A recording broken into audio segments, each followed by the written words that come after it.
Hello and welcome to the Addicts Anonymous podcast. I'm your host, Jamar. Today's episode 154, and we're going to be interviewing Sebastian D. How you doing, Sebastian? I'm good, man. How are you? I'm doing well. Excited to do this. You're across the pond. You're in the UK. Yeah, mate. Salisbury in England, down the south. Okay, cool. So let's get started. Let's talk about your childhood and growing up. Okay.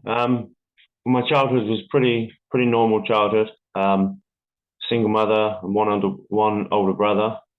Um, yeah, pretty good childhood. Mum did everything she could to make sure that we had everything we needed. Um, I grew up in Bristol, which is about an hour away from where I live now. Um, Went to just a public school, normal school. Um, yeah, I enjoyed school as a kid. Moved up to Salisbury when I was about 12. Um, Growing up, I just pretty much played football. That was pretty much my life. What? Uh, Where was your dad? my father wasn't around. I didn't grow up with my dad. He's sort of it's a big part of my addiction and part of my process. My father died of an overdose in 2001. As a kid growing up, I didn't know him. He wasn't around, and I didn't know that he died of an overdose. I didn't find that out until I was a bit older. Um, So yeah, he wasn't around, but I always remember having quite a lot of feelings of anger towards him for not being there. Yeah. Um, and that was quite. I found that out coming into recovery. That was obviously quite a large part of my problem, my addiction. Um, those sort of feelings of anger, and always sort of being a kid that didn't have a dad growing up. Like all my friends around me had these perfect families, mother, father, brothers and sisters, and it was quite evident that I sort of always had a problem with not having my dad around. And it sort of gave me a bit of an attitude like I don't need anyone, sort of sort of attitude. Um, I guess I sort of looked up to my brother when as I got a bit older. I sort of looked up to my brother more as a father figure. Um, I always remember being like jealous of my brother because he's 3 years older. I always remember being like jealous of the things he could do and always wanting to get to that point. So like he'd get to an age where he could go out late and stay out, and I wasn't allowed because I was the youngest. Or he'd like stay at friends or go out into town, and I never could because I wasn't old enough. So I always remember having sort of like a jealous feeling towards that. But then always sort of like, he was always around for me. He was always there for me. He used to keep me out of trouble and take the blame for me occasionally when I was playing up. Um, my behaviour wasn't great growing up. I wasn't like a bad kid, but I was just a bit of a clown. Hmm. Um, What so kind of stuff would you do? yes, well, just sort of mess around in school. Nothing too major, but there was a few things that were a bit over the top, but just general messing around, a bit of boisterous. What kind of things were over the top? Um, well, me and a friend we broke into a football stadium when it just been built, um, sort of vandalised it, smashed windows and things like that. Yeah, just a bit of vandalism and just stupidity, really, like stupid. We thought it was fun at the time, but looking back, it wasn't a great idea. It But usually never is. no, never is. Um, yeah, but other than that, my childhood was pretty good. I played football, like I said, I loved football. I didn't actually drink until I was about 18. Um, so I didn't drink as like a child, like a lot of people I've met through the time, through my story in recovery. They like started at early ages, but I never really started until I was about 18. Um, and at first I didn't see it as a problem because everyone was doing it, sort of thing. It was like a weekend going out with your friends, um, just what we did. So I never saw it as like a problem. Never saw it as being an issue or leading to an issue.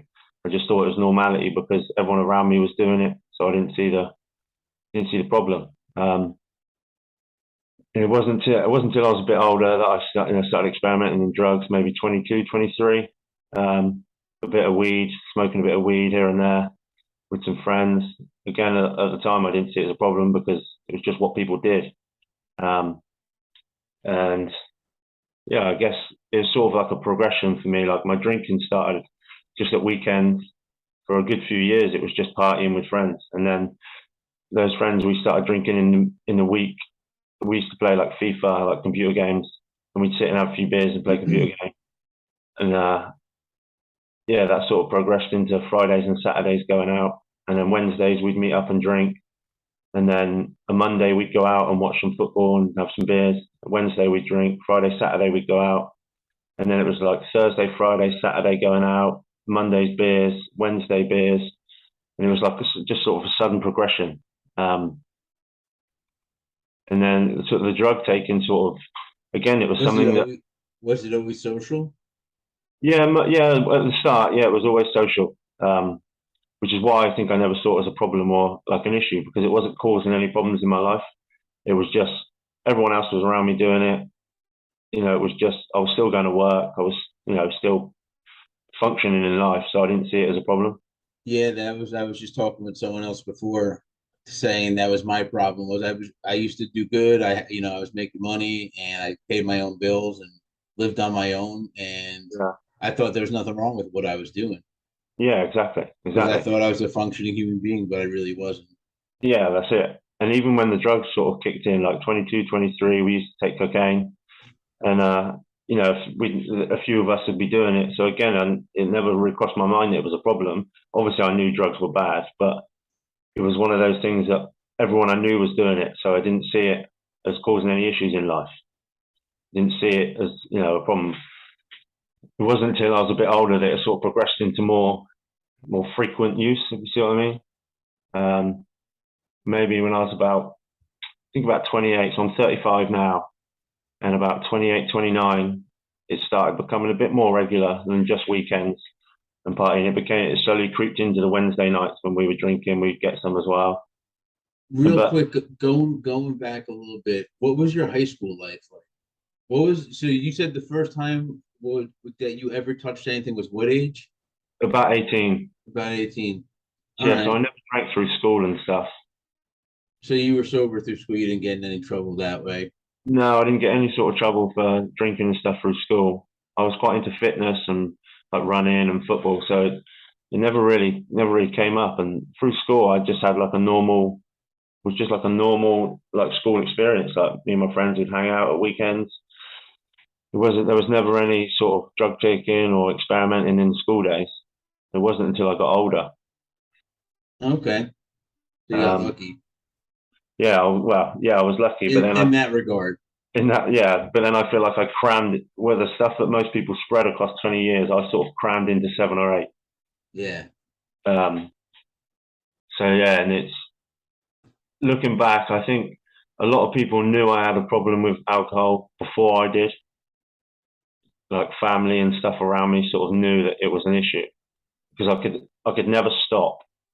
I could never have a couple of beers and that'd be it. It always had to be drunk and then go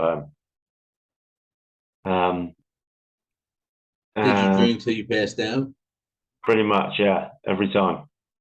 Every time it was, yeah, it was never, it was social because there was other people there, but it wasn't social by the end of the night because I just very rarely remembered the end of the night.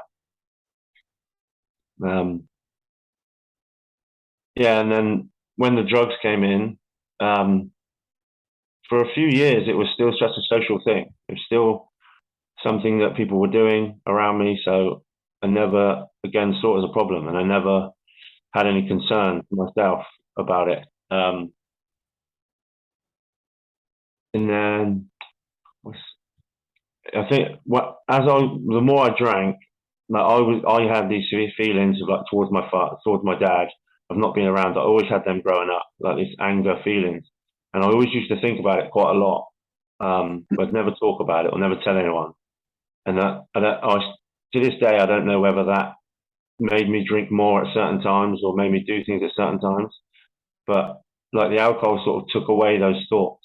So like I think about them throughout the day, and then when I was drinking, being having fun with my mates, those sort of thoughts would go away. Um, so I think that had some impact on why I drank so much because it takes away a lot of thoughts of the depression, takes away like negative thoughts and anger and stuff like that. But then on the flip side, the more I drank, the angrier I got. So I started out being fun. Like at the start of the night, it was fun and happy, and then towards the end of the night, I'd always get and be angry, and we quite often get into trouble, like a few fights in town.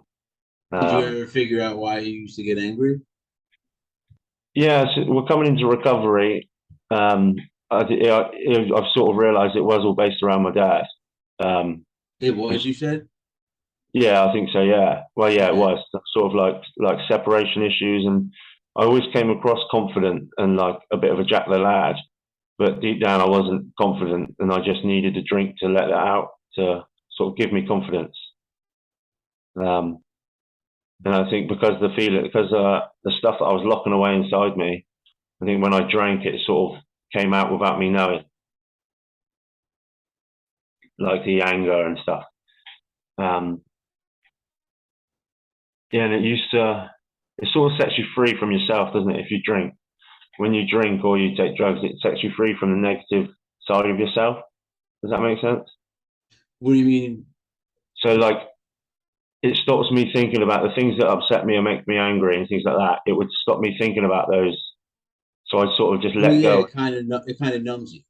Yeah, that's it. So it It's a numbing numbs feeling. Yeah, numbs the pain and stuff. Yeah. yeah, Uh, exactly. Yeah, I mean it's totally what I used to do also, you know. Well, for me, I always drank. It was, oh, I'm happy, let me have a drink. Oh, I'm sad, let me have a drink. There's nothing yeah. going on, let me have a drink, you know. Yeah. Definitely. Yeah. Always had There an was always a excuse. reason. Yep. There was the reason to drink. Like, oh, it's Sunday. Let's have a drink. I'm having a roast dinner. I'll have a drink. Exactly. Like one Um, time I was drinking at like 11 o'clock in the morning and my girlfriend saw me and she hated it. But I just said to her, I'm like, I'm Italian and it's Sunday. yeah.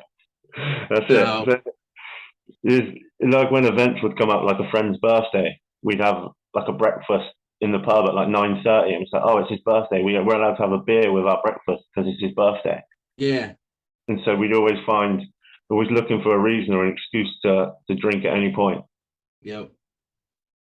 Um, so yeah, and then I think my big problem was the drugs. When that sort of kicked in, that's when life sort of became unmanageable and spiraled out of control.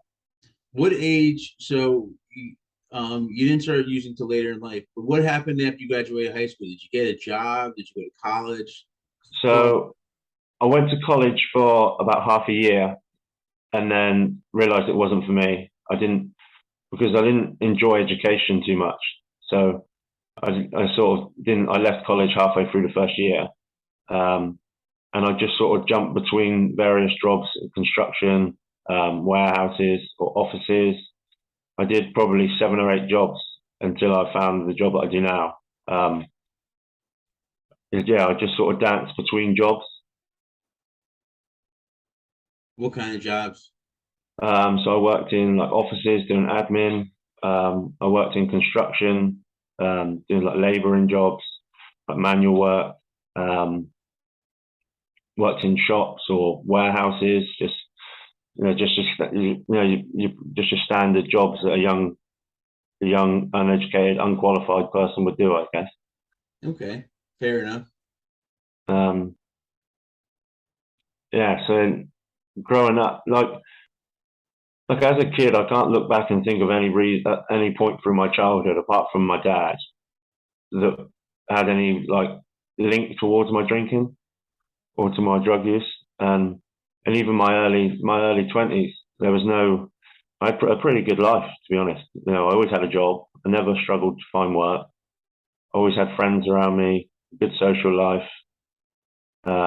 I was always part of a football team, so I used to play football or soccer, like football. So I always had those groups of friends around me. So I never really had any sort of issues that on that side of things. But then I always remember feeling separate from everyone. I always felt like I was a bit different. Like felt like I was just not. I was trying to fit in everywhere I went, sort of thing. Um, You weren't comfortable with yourself. no, that's it. So I wasn't. I wasn't. I was giving off the impression, like the bravado, that I was comfortable and confident, and I was this lad. But deep down, I wasn't comfortable myself. So I was sort of. I had a group of friends, but then I had like 5 or 6 other groups of friends that I would just sort of dip in between because it made me feel popular. made me feel sort of accepted and popular. So yeah, I would sort of dip in between groups of friends just for a bit of attention, I guess. Yeah, Um, that makes sense. I never thought of it that way. yeah, I didn't until the last sort of half a year. Um, it's it's been quite a growing process, learning a lot about myself. Um, yeah, so the drinking and drugs combined was very social from about 22 to about 28. It was just a social thing, just never any real problems, didn't cause any real problems. Like I said, I was still working, I was still functioning in life. There was nothing going terribly wrong. Um, and I met my partner when I was 28, um, and she sort of didn't like it. Like she knew straight away that drinking was a problem for me because I was always getting blackout drunk. Um, Always saying I'll be home at 11 and coming in at 5. Like constantly lying about where I was and what I was doing because I didn't want to stop. Basically, I didn't want her to say just come home. I was like, oh no, I'll be home in half an hour. No, I'll be home in half an hour. I'll be home in half an hour, and then I just ignore my phone because I didn't want to deal with that. Um, and then she fell pregnant quite early into our relationship, and I thought that would sort me out. I thought, oh, this is it. This is it now. This will stop me drinking. I'll stop using drugs. I know that having a baby will change my mindset and it will make me focus. And obviously, it didn't. It only lasted a very short time, um, maybe a couple of months, Do you and then remember what you were thinking when you ended up going back to using? um, no, I just remember lying a lot, like saying I was popping out to the shop and not coming back for 4 hours because I was going to the pub, or saying I was going for one beer after work and coming home 5 hours later, drunk. Um, I just remember, yeah, I don't remember what I was sort of thinking. I guess I was just sort of thinking I was quite a selfish person through my addiction, quite selfish. So I guess I was just sort of doing what I wanted and not really worrying about the consequence. I'm not thinking about anyone else. It's so funny how we all share the same symptoms because all addicts and alcoholics are just selfish people. We do the same shit. We hurt people in the same way. Yeah, I don't want to say it's funny, but I guess the word be it's interesting. It's interesting how we all do this stuff. Like, yeah, you know that's what I right. mean? That's why when you get in the rooms and you meet other people, you're like, oh, I'm not alone. I'm not the only idiot in the room. And we've all done stupid stuff. Yeah, that's right. It is. It get like you say, funny. It's not funny, but it's a funny situation to walk into a room of 20 strangers and all immediately have something in common with every single one of Yep. them. And to meet, say, 20 people from so many different walks of life, but have such a good connection and it's like so much in common with them. Yep. Um, yeah, it's strange, but it's quite a beautiful thing to be able to like to meet people that I would never usually have met in my path of life, and like build such a good relationship and have so much in common with them. Yeah, exactly. Um, where did I get? Yeah, so we had we had our first child, um, and after a few months, I was straight back out to drinking, the lying, manipulating, and that sort of went on for about a year. Constant arguments, constant problems, and that's when it really started to become a problem because I was causing issues in my home life because I wanted to be out drinking, and when I never did what I said I was going to do. So if I said I'd be home at a time, I never was. If I said I would go there and do something, I never did it. I just did whatever I wanted to do and never what I should have done as a partner, as a father, as a son. Even things like putting up a shelf or building a cot for the baby. I would put those things off, just put them off because I didn't want to do them because it wasn't what I wanted to do. It was what someone else wanted me to do. And I wasn't using like So my drug use was sort of concentrated within 2 years of my life. The rest of the time, it was quite social, never on my own, never out of a social situation for years.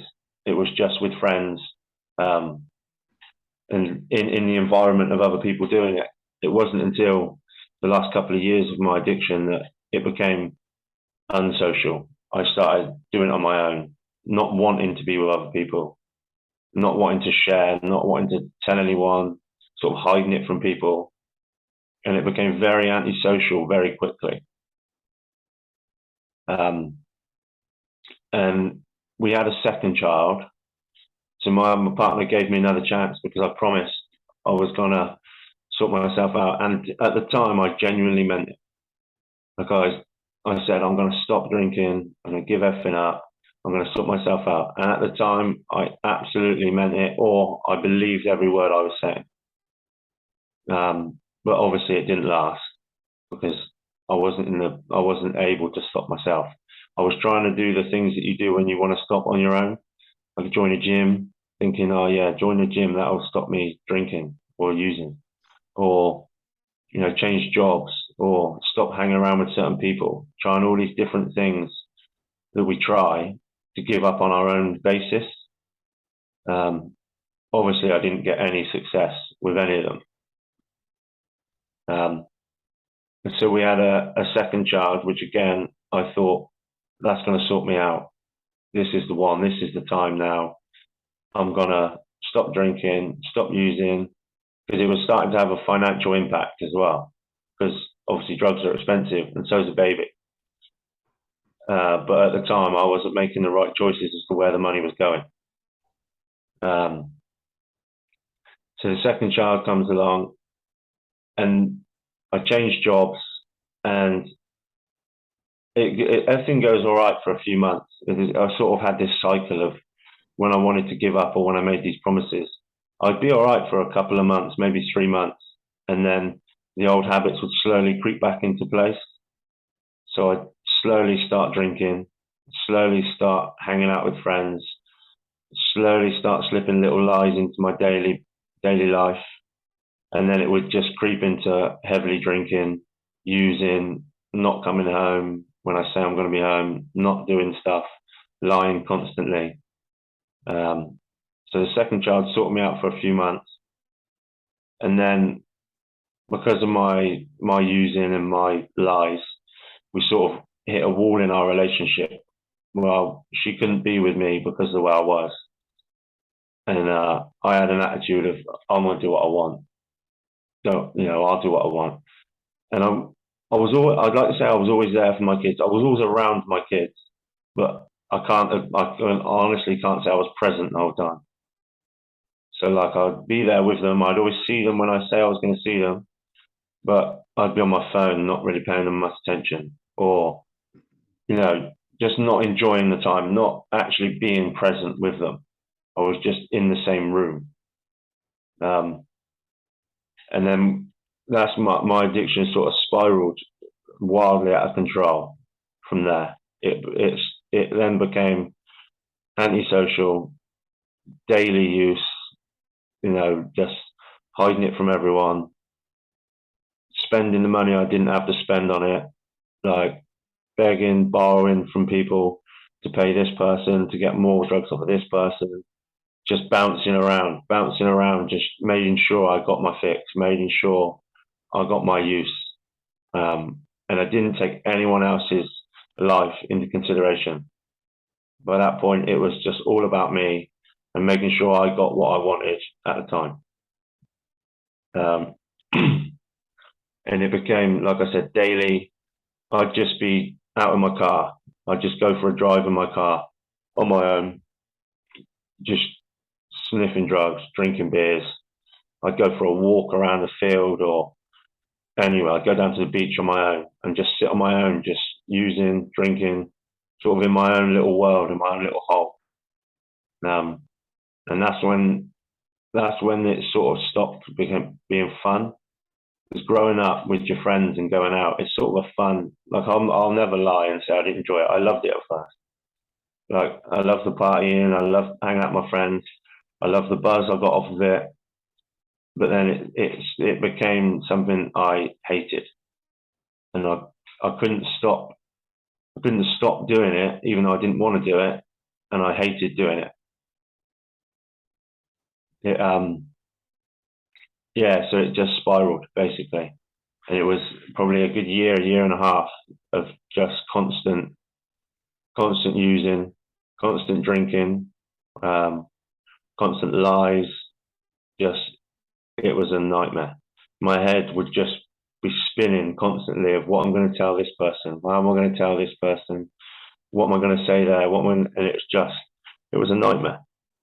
It was a nightmare, and it gave me real bad mental health issues because of the constant lies and the worrying and Yeah, I was about to say you had to keep track of all your lies. yeah, this one of the best things I've heard through recovery is you don't have to remember the truth, because when you're in active addiction and you're lying constantly, you've got to try and remember every little thing you said to every single person. It's like a spider web; it just Yeah, spreads. But you don't have to remember the truth because it just comes out. yeah, And is that that's one of the great things I've learned through recovery, or heard through recovery. And it got to a point where it was the end of last year. My mental health wasn't in a good place. I was using daily, like I said, constantly, always on my own, making excuses to just go out, to just be on my own. And I just sort of dropped right down to the bottom. I was losing weight. I was getting into debt. I was feeling ill, but I couldn't stop. Um, I actually started. I went to a meeting. My mum sort of. I said to my mum, "Oh, I'm in a bad place." About October last year, and we went to a meeting, and I sat in the meeting with my mum, and listened, but I wasn't. I was just doing it to please other people because they knew I had a problem. So I just thought, I'll go to this meeting. They'll leave me alone, and I can just get right back on to doing what I want to do. And I remember going to this meeting, leaving the meeting, and my mum being like, "Oh, you've done the right thing. You've made the right step." In my head, I'm thinking, I can't wait to go home so I can use or drink. I just remember thinking, I knew at that time I wasn't going to stick at it, but my mum was there, and even though my mum was there and she was proud of me for making this first step, it didn't cross my mind to stop even then. Like there was things people have always said to me, "Well, why couldn't you just stop?" And I just couldn't. There was nothing anyone could have said or done to make me stop, because that's an active addiction. It's just it takes over all your moral compass. It takes over your mind. yeah. You're And the only one that could decide to get sober. yeah, that's right. And I remember it was like an AA meeting I went to. So because when I was in my active addiction, I thought I was clever in everyone, and I thought no one knew anything. And like you do, you think you're better, and my arrogance, my ego. So I thought, well, what I'll do is I'll stop drinking because they can smell the drink, but I'll keep using the drugs because no one can smell the drugs. So if I come home after 3 or 4 pints, my partner could smell it on my breath. But if I came home after 3 or 4 lines, she wouldn't be none the wiser because she couldn't smell it. There was no telltale signs. And I think I'd done so much, I'd become functioning. So I could carry out daily life. All right, I wasn't exactly present, but no one sort of knew. They thought it was just the way I was nowadays because I'd been using for so long. They just thought that's how he is. He's moody, he's quiet. But it wasn't. It's because I'd been using, and I was just trying not to talk to anyone, not to look at anyone, and just try and hide everything from everyone. Um, and towards the end, I became suicidal because I'd got so depressed and so ashamed, and I got into such a hole, and I couldn't see a way out. I was Was there anything that set that off? No, I think it was just the progression of the lies, the debt I was building up, the disappointment. I knew I was letting everyone down, and I knew like when people found it, when like my mum, for instance, found out that I hadn't given up drinking like she thought I had, when my partner found out how much drugs I've been doing, like my friends had found out, I just felt like no one was going to like me. No one was going to accept me. Like I felt so alone, and I couldn't see a way out. That I thought, it's best for me just not to be here. And I think it was more of quite a cowardly thing, thinking instead of facing the truth and accepting the consequences, I'll just disappear. And I remember standing on the pier, so I went for a drive after quite a heavy session, and remember being stood on the end of a pier and just wanting to throw myself off.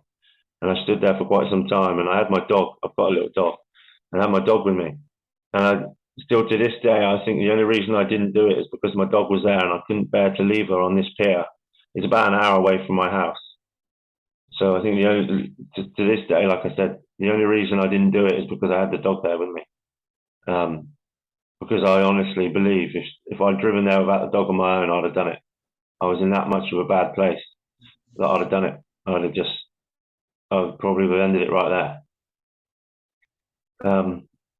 And I think that night sort of triggered my mind to think, this is what I need some help here. Like, I don't know if I took it as a sign, but as I went to the car and I fell asleep and I woke up in the morning and I sort of thought, well, I didn't do it. Like I wanted to, but I didn't do it. Why didn't I do it? And that's what sort of inspired me to get the help. I didn't get help right away, but it set something off in my mind saying you need to get some help. So I went home and I just went on another session because the best thing I can do when I'm in pain is to use. So I sobered up. I started feeling pain again. So I figured I'd just start using again. And I went on this massive bender, taking loads of drugs, drinking, and my friends all started to get worried about me, trying to find me. And I ended up going to one of my friends' houses. And he sat me down and we were talking, and I said to him, I don't want to do this anymore. You know, I sort of just confessed everything to him. And he spoke to my mum, talked to her, and I left his house the next morning. And he said, "Oh, you going home, yeah?" And I said, "Yeah, I'm going to go straight home." And he said, "I drove up the hospital because still in my head, I didn't want to be here. And I thought the best place for me to go is go to the hospital, because if I go anywhere else, I'm either going to use or I'm going to do something stupid." So I went up to the hospital. He came up with me in the end. He phoned me and said, "Where are you? You're not at home. It's a 5-minute drive to your house. You're not at home. Where are you?" And he came up to the hospital with me. I went and spoke to some nurses and some mental health team. And in all honesty, they weren't much help. They gave me a couple of leaflets. They told me to get in touch with a local local charity that helped with recovery. And when I spoke to them on the phone, their advice was try using less. And anyone in active addiction knows you can't use less. That's why I'm an addict, because I can't stop once I have one. And they said to me, just try using less. The next week, just try using less. And that was just, it was just no good. Yeah, it doesn't sound like good advice at all. No, it wasn't. And I was in the hospital and I was saying to these people, look, if you let me leave here now without giving me some help, I'm going to kill myself. And they were like, right, well, ring this number if you feel like that. I said, I'm here now telling you I feel like that. Like, why can't you help me? But they were just like, oh, just ring this number if you need help, or read this leaflet. And so, in all honesty, they weren't much help. Luckily, my friend knew someone within a fellowship. He got me in touch, and that's what saved my life. Like, I went to a meeting, like you say, I got into a room for the people, and I walked into this room of probably 40 people that I didn't know. And the first person comes over to me and says, "Hello, what's your name?" So I tell him my name. He gives me a hug and says, "Nice to meet you." And I was like, what's this guy hugging me for? What's going on here? Yeah. But and I was like, because I was becoming so socially awkward that I was like, what's going on here? Like, and I had all these people coming up to me saying, "Oh, nice to see you. Like, what's your name?" Like, introducing themselves, and just straight away, like making me included. Like, "Oh, do you want a coffee? Come get a drink. Come sit down." And the guy I went with, when we left there afterwards, he was like, "How was that?" I said, "Honestly, mate, it was a bit weird." I was like, these people are talking about things that I didn't believe in. They're hugging me. Everyone's so happy. Like, why are they so happy? What's going on? Why is everyone in such a good mood? It's a Wednesday night, like, and yeah, that was the first meeting I went to, and I've been to hundreds since, and it's I've enjoyed my recovery. Like, the turnaround in my life's been incredible. The rooms are probably the best place I've walked into in my life. It's like, I always describe it like a football changing room to me. The football changing room was the only place I ever felt comfortable, because I was around other players. It's where on the football pitch is where my mind didn't think about anything other than when I was drinking or using. The only time I was sort of numb to pain was when I was playing football. And so those rooms to me were like a changing room. You walk in there and I was numb to the pain because all these other people were so positive. I was chatting to people, and it sort of made me forget about the pain. And that's the only way I can describe it to someone that's never been to any of the rooms. I think just like an activity that you do in your life, that when you're in that activity, you don't think about anything else. That's how I feel about the rooms. Like, I don't feel stressed. Like, if I've had a bad day and I go into the rooms, I come out in a good mood, no matter what. It's never failed. So yeah, and it was just going to the meetings and, working a program just dramatically changed my life. It changed massively. Like, people trust me again. Like, I don't lie because I've got no reason to lie anymore. I don't hide anything. I'm not ashamed. When I first got into recovery, I was ashamed of my addiction, and I was ashamed of the person I was. But as I've grown through recovery, I'm now proud to be in recovery because of the way my life's turned out, because of the way I've turned my life around, because of the relationship I have with my mum, my family, my partner, my children. Like, now when I'm in the room with my kids, I'm in the room with my kids. Like, I'm accountable to them every day. And that is the peace of mind I have. When I put my head on the pillow at night, I'm not thinking about how I'm going to get money to pay so-and-so, what I'm going to do this, what lies I've told. My mind is just peaceful. It's quiet, and I can give my partner a kiss, and I close my eyes and I can go to sleep without any stress. And that to me is mind-boggling, because I've never had that. And like, the rooms, working a program, it teaches you patience. It's taught me, well, it certainly taught me patience. It's taught me to look at myself. I have a good look at myself. Like I said about my dad, finding out that my dad was a sick man and he didn't get the help he needed, and that's why he died of an overdose, released the anger from me, because I never understood it until I came into the rooms. I didn't understand why it happened. And sort of learning about addiction and the illness and what it can do to you, that sort of released me from my anger, set me free from feeling negatively towards him. And that was like a big weight off my shoulders, like a really big weight, because that's what has tied me down my whole life, sort of held me down. I blamed it for everything growing up. Anything that went wrong was because I didn't have a dad. And now I know that, like I said, he was sick and he didn't get the help. It sort of released any sort of stress and anger from me. And I can't imagine where I'd have gone had I not gone into the rooms and done this and worked the program. Like, it saved my life, definitely. And I've met so many like great people, so many wonderful people through it, that you really find out who your friends are when you become sober. I think, Yeah. I always felt like I was really popular because I knew loads of people. I only had a handful of friends. I knew hundreds of people.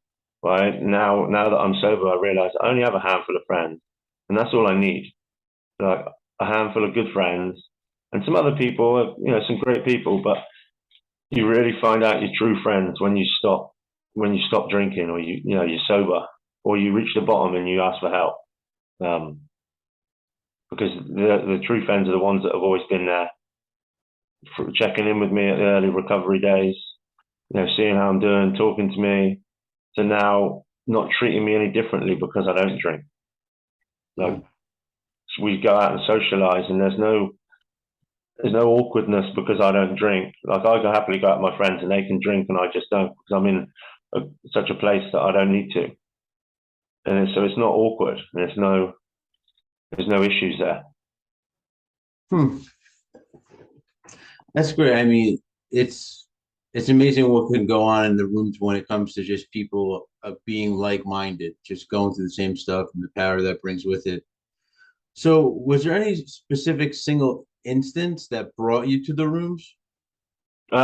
Just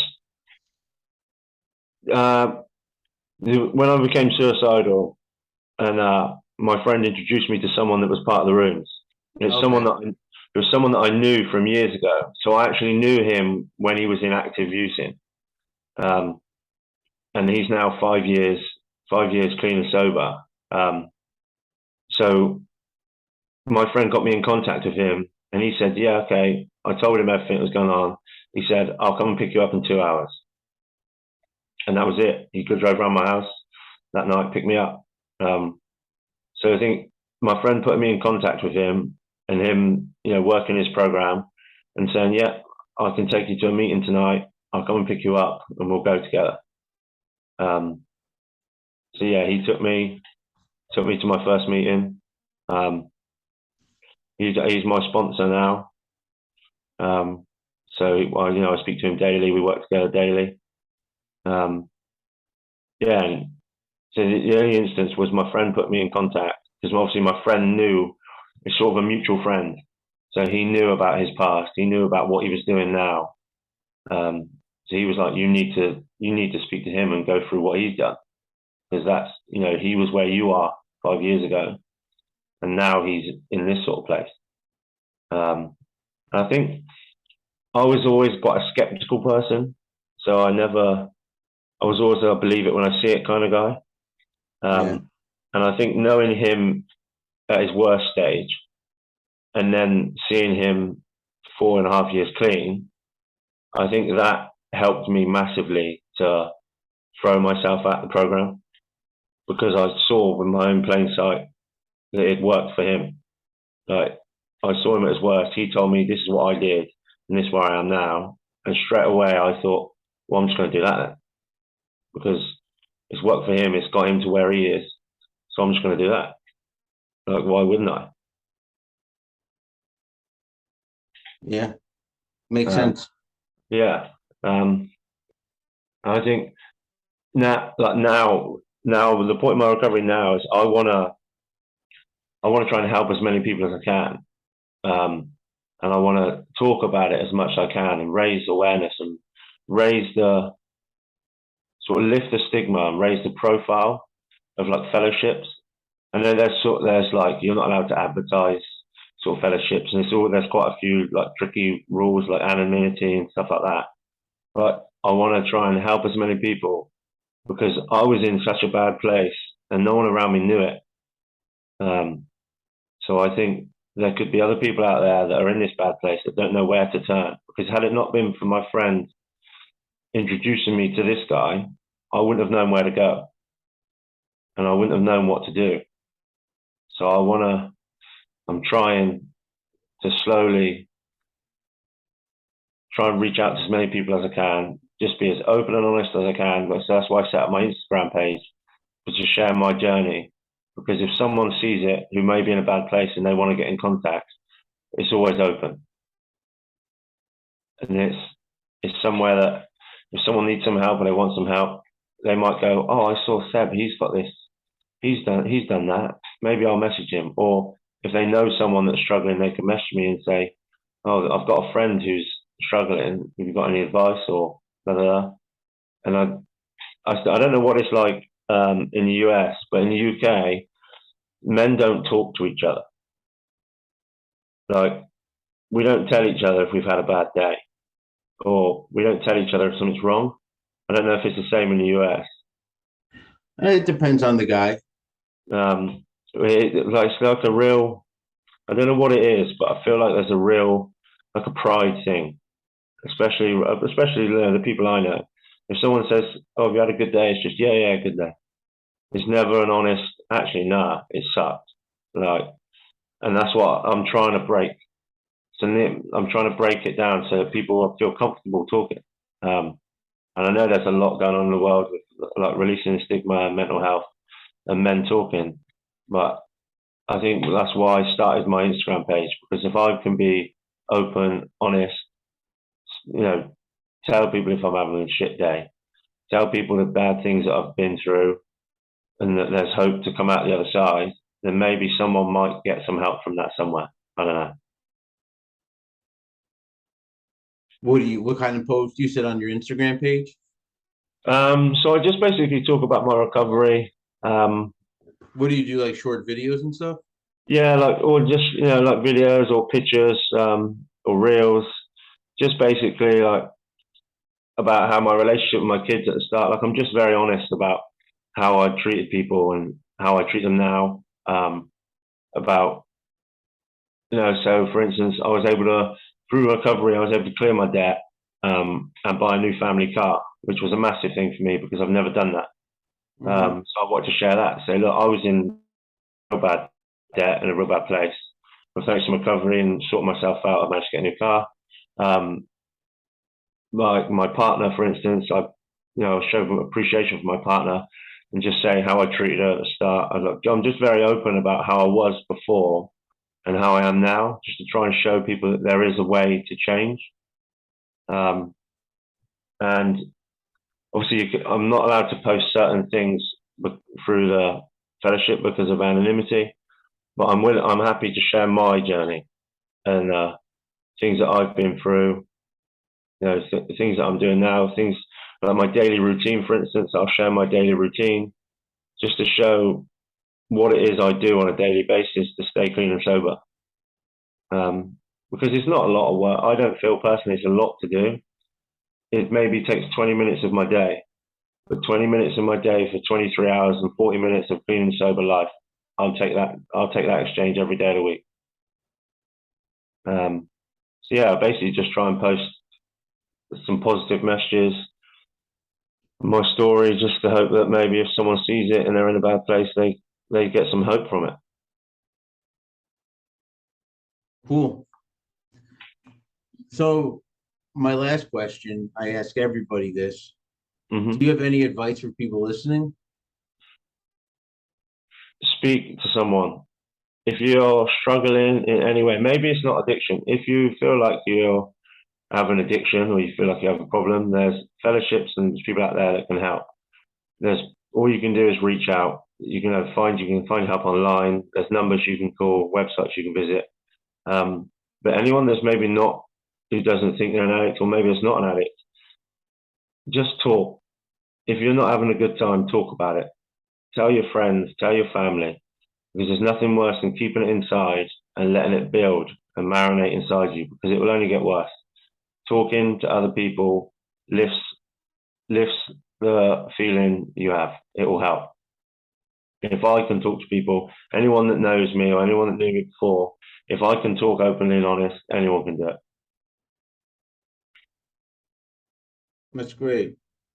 I really appreciate that. Yeah, well, good. Thanks for coming on the podcast. Did you have anything else you want to add? Um, there's always hope. It's never the end.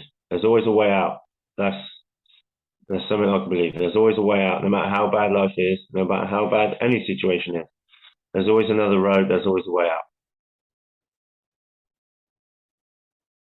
Cool. Well, like I said before, I really appreciate you coming on the podcast today. No worries, man. Thanks for having me on. I've really enjoyed it. It's good to No, be I here. enjoyed I enjoyed your story. I really did. All right, so sit tight for a minute. And for everybody watching and listening, if you like what you saw and heard, go below and subscribe. Also, give us a like. When you subscribe, you'll see when we upload new videos. Also, you can check us out on Twitter, Reddit, Instagram, Tumblr, Facebook, TikTok. I also suggest visiting our website, www.addicts-anonymous.com. There we have a ton of free literature and plenty of different resources. So that's all I have for today. I hope once again you enjoyed what you heard and saw. And until next time.